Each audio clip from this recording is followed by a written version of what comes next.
Hello guys, मैं आ चुका हूँ मित्सो गो टू सुमेरे स्कूल का पार्ट 2 लेके। जानता हूँ इसका पार्ट 1 आपको थोड़ा बोरिंग लगा होगा, बिल्कुल भी मज़ा नहीं आया होगा। लेकिन इसका जो पार्ट 2 है वो बहुत ही ज़्यादा औसम और धमाकेदार होगा। और ये जानने के लिए देखते रहिए इस वीडियो को। और अभी तक आपने हमारे चैनल को सब्सक्राइब नहीं किया तो क्या कर रहे हैं, सब्सक्राइब कीजिए और जो बगल में दिए हुए बेल आइकन को दबा दीजिए, जिससे आपको हमारे वीडियो की नोटिफिकेशन मिल सके। और लाइक कीजिए और शेयर कीजिए और सबसे ज़्यादा तो कमेंट कीजिए यार। खास कोई कमेंट करता है नहीं है यार। अगर आप कमेंट करेंगे तो हमें वीडियो बनाने का मोटिवेशन मिल सकता है।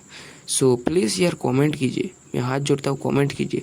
और सो वीडियो को आगे बढ़ते हैं, सो वीडियो को कंटिन्यू करते हैं। So let's go to intro.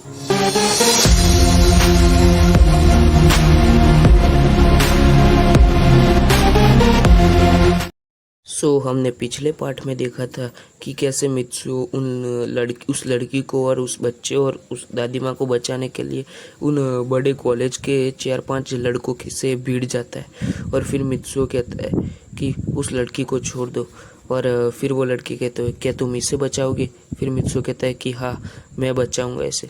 फिर ऐसा करके वो मित्सु का कॉलर पकड़ लेते हैं और कहते हैं कि तुम तो सिर्फ और सिर्फ 6 स्टैंडर्ड में या 7 स्टैंडर्ड में पढ़ रहे छोटे से बच्चे हो, हम लोग कॉलेज के लड़के हैं, तुम हमारा क्या उखाड़ लोगे? फिर मित्सु कहता है कि मेरा हाथ छोड़ो वरना। फिर वो लड़की कहते हैं वरना क्या कर लोगे बताओ? फिर मित्सु उनके पेट में एक लात मारता है। फिर उन लोगों तो उनके पेट में एक मुक्का मारता है, बट उन लोगों को कुछ नहीं होता क्योंकि वो बहुत बड़े थे। और उनको गुस्सा आता है और वो मित्सु को कॉलर पकड़ के नीचे फेंक देते हैं। और फिर मित्सु को बहुत चोट आती है और वो लड़की मित्सु को उठाने जाती है और मित्सु को उठाती है। फिर मित्सु मन में कहता है क्या हुआ मित्सु, डरो मत, तुम परमैन हो, मत भूलो कि तुम एक परमैन हो और परमैन कभी किसी से नहीं डरता। और भूल जाओ कि तुम मित्सु हो। फिर मित्सु ऐसा सोच के खड़ा होता है। और फिर मित्सु उन गुंडों के लीडर को कहता है कि अब तो तुम्हारी खैर नहीं। फिर वो गुंडों का लीडर कहता है कि तुम मेरा क्या उखाड़ लोगे? फिर मित्सु उस लीडर के प्राइवेट पार्ट पे इतनी जोर से मारता है कि वो चिल्ला के नीचे गिर जाता है। और फिर उन जो बाकी के 3 लड़के होते हैं ना, वो मित्सु के पकड़ने आते, लेकिन उनमें से एक लड़के की टांग के बीच में से निकल के मित्सु उस लड़के को गिरा देता है और उसे भी थोड़ी चोट आती है। और फिर मित्सु और उन लड़कों के बीच में लड़ाई होती है। वो लड़के थोड़े बड़े थे इसलिए वो मित्सु को बहुत ही मारते, बहुत ही पीटते। और फिर वो मित्सु के मुंह से भी खून निकलने लगता है। और फिर जो मित्सु होता है ना, कैसे भी करके वो भूल चुका था कि वो मित्सु था। वो ये सोच के लड़ रहा था कि वो परमैन था, इसलिए मित्सु उन सब रे गुंडों को हरा देता है और उनको वहाँ से भगा देता है। फिर मित्सु उस लड़की के पास जाता है और कहता है कि तुम लोग ठीक तो? फिर वो लड़की और वो दादी माँ कहती है कि तुम्हारा शुक्रिया कि तुमने हमारी जान बचाई।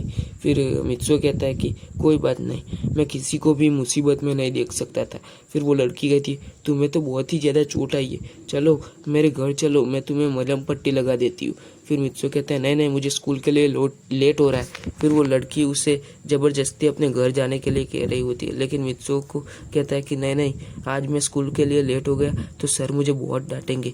ऐसा कह के वो वहाँ से तुरंत दौड़ के निकल जाता है। फिर मित्सु अपने स्कूल पहुँचता है और स्कूल पहुँचता है फिर वहाँ पे मित्सु जो होता है ना, पानी से अपना मुंह धो के सीधा अपने क्लास में चला जाता है। और क्लास में चला जाने के बाद सर कहते मित्सु आज तुम फिर से लेट हो गए हो।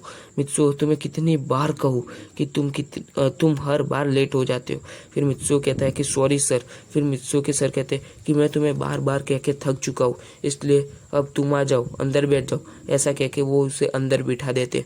फिर कुछ देर बाद सर कहते हैं चलो सारे बच्चे अपना होमवर्क दिखाओ। फिर मित्सु ने अपना होमवर्क किया होता है क्योंकि उसके रोबोट को उसने परमानेंट ड्यूटी पे जाने से पहले कहा होता है अगर तुमने मेरा होमवर्क नहीं किया तो मैं तुम्हें जो युकिको है ना उससे मिलने बिल्कुल भी नहीं दूंगा।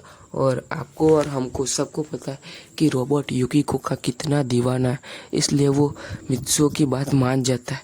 फिर रोबोट सारा होमवर्क मित्सु का कंप्लीट कर देता है और फिर मित्सु अपना होमवर्क की कॉपी सर को दिखाता है और सर उस कॉपी को देख के बहुत खुश होते हैं और कहते हैं कुछ नहीं मित्सु, तुमने कम से कम अपना होमवर्क तो किया। फिर मित्सु खुश होता है। फिर रिसेस का टाइम होता है और कबाव और साबू से फिर से परेशान करने लगते। लेकिन मैंने आपसे कहा ना। फिर मित्सु कबाव से कहता है, कबाव मुझे परेशान करना छोड़ दो वरना तुम्हारी मैं बहुत ही बुरा हालत कर दूंगा। फिर कबाव मित्सु का कॉलर पकड़ लेता है और कहता है, क्या कर लोगे बताओ तुम मेरा क्या उखाड़ लोगे, तुम मेरा क्या बिगाड़ लोगे। फिर मित्सु अपने मन में कहता है कि मैंने उन गुंडों की हालत ख़राब करके रख दी थी, उन बदमाश लड़कों की, तो इस कबाव की तो मैं क्या हालत कर सकता हूँ।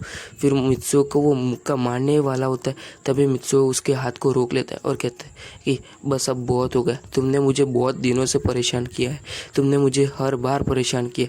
फिर वो कबाव को बहुत पीटता है और ये देख के पूरी क्लास चौंक जाती है और कहती है कि मित्सुओ तो अब पूरी तरह से बदल चुका है लगता है कि।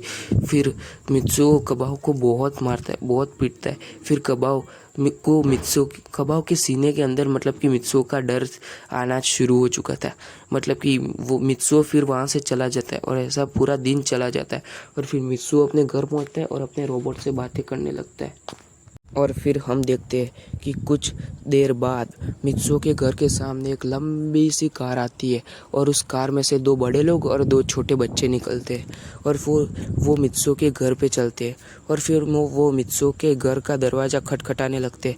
और फिर मित्सुओ की मॉम जो होती है ना, वो उस दरवाजे को खोलने जाती है और वो उस दरवाजे को खोलती है और वो देख के चौंक जाती है क्योंकि वहाँ पे और कोई नहीं था। वहाँ पे थे जापान के सबसे बड़े बिजनेसमैन मिस्टर यामाटा। फिर मित्सुओ की जो मॉम होती है वो मित्सुओ के डैड को बुलाती है और कहते हैं कि देखो हमारे घर पे कौन आया है। फिर मित्सुओ के डैड कहते हैं कौन आया, और ऐसा कह के वो भी बाहर आते हैं और देख के चौंक जाते हैं। फिर मित्सुओ की मॉम कहती है कि आप अंदर आइए ना, बाहर क्या कर रहे हैं। और ऐसा कह के वो उन दोनों मतलब कि वो मिस्टर यामाटा और उनकी वाइफ और उनके 2 बच्चे को अंदर बुलाती है और फिर वो लोग साथ में बैठ के बात करते हैं। फिर मित्सुओ की मॉम मित्सुओ को बुलाती है और कहती है कि मित्सुओ ज़रा यहाँ पे आना। फिर मित्सुओ और जो परमैन का रोबोट होता है ना, वो दोनों नीचे जाते हैं। मतलब कि मित्सुओ के रोबोट ने परमैन सेट पहना था और मित्सुओ ने परमैन सेट नहीं पहना था। फिर वो दोनों नीचे जाते हैं और फिर मित्सुओ कहता है क्या हुआ मॉम। फिर मित्सुओ की मॉम कहती है क्या आज तुमने किसी लड़की की मदद की थी। फिर मित्सुओ कहता है कि हाँ मैंने की थी, लेकिन आपको ये बात कैसे पता। फिर मित्सुओ की मॉम कहती है कि उसके डैड और उसकी मॉम और वो लड़की खुद तुमसे यहाँ पे शुक्रिया बोलने के लिए यहाँ पे आई है। फिर वो जो होती है ना, मित्सुओ के जो डैड होते हैं ना, वो कहते हैं कि आज तुमने बहुत ही अच्छा काम किया। फिर वो जो लड़की के डैड होते हैं ना, वो कहते हैं कि तुम्हारा बहुत बहुत शुक्रिया कि तुमने मेरे बेटे, मेरे बेटी और मेरी माँ की जान बचाई है। फिर मित्सुओ कहता है कि शुक्रिया की क्या बात है, मैं किसी को भी मुसीबत में नहीं दे सकता।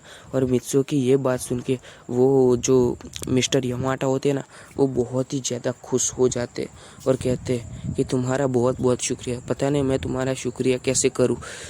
फिर मित्सुओ कहता है कि शुक्रिया की क्या ज़रूरत है, ये तो मेरा फ़र्ज़ है। फिर जो मिस्टर यामाटा होते हैं ना, वो कहते हैं कि अभी तुम कौन से स्कूल में पढ़ रहे हो। फिर मित्सुओ कहता है कि यहाँ पे टोक्यो की जो पास वाली जो पहाड़ी है ना, वहाँ पे जो स्कूल है ना, वहाँ पे पढ़ रहा हूँ। फिर मिस्टर यामाटा कहते हैं कि मैं टोक्यो की सबसे बड़ी स्कूल का ओनर हूँ, इसलिए तुम उस स्कूल में अपना एडमिशन करवा लो। फिर मित्सुओ कहता है कि नहीं, उतनी बड़ी स्कूल में मैं एडमिशन करवा के क्या करूँगा। फिर मिस्टर यामाटा कहते हैं कि उस स्कूल में तुम्हें किसी भी प्रकार की प्रॉब्लम्स नहीं होगी, तुम उस स्कूल में अपना एडमिशन करवा लो। उस स्कूल के अंदर तुम्हें फीस देने की भी कोई ज़रूरत नहीं, वो स्कूल तुम्हारे लिए बिल्कुल फ्री है, जितना पढ़ना चाहो उतना पढ़ सकते हो तुम स्कूल में। और हाँ, तुम मेरे बेटे और मेरी बेटी के साथ मेरे घर पे आ सकते हो पढ़ने के लिए, क्योंकि मैं जो मेरे बेटे और मेरी बेटी के लिए जो ट्यूटर रखता हूँ ना, वो ट्यूटर के साथ तुम भी अब पढ़ सकते हो।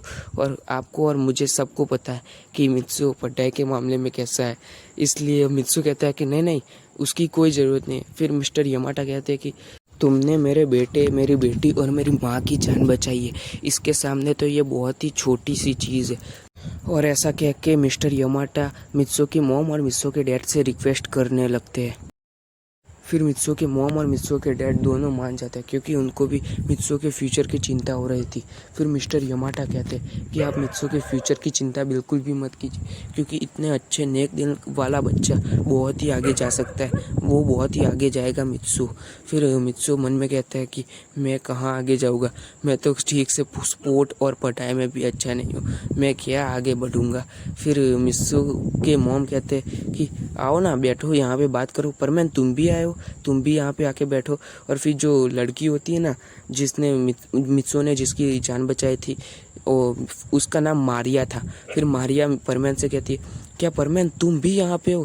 फिर परमैन कहता है कि हाँ, मित्सो मेरा बहुत ही अच्छा दोस्त है और मैं ज़्यादातर मित्सो के घर पे ही रहता हूँ। फिर मारिया कहती क्या मित्सो परमैन तुम्हारा दोस्त है। फिर मित्सो कहता है कि हाँ परमैन मेरा दोस्त है। फिर मारिया मित्सो से मिलती है और जो छोटा बच्चा होता है ना वो भी मित्सो से मिलता है और फिर यानी हमारे परमैन से मिलती है। फिर मिस्टर यमाटा कहते हैं कि अच्छा ठीक है हम चलते हैं।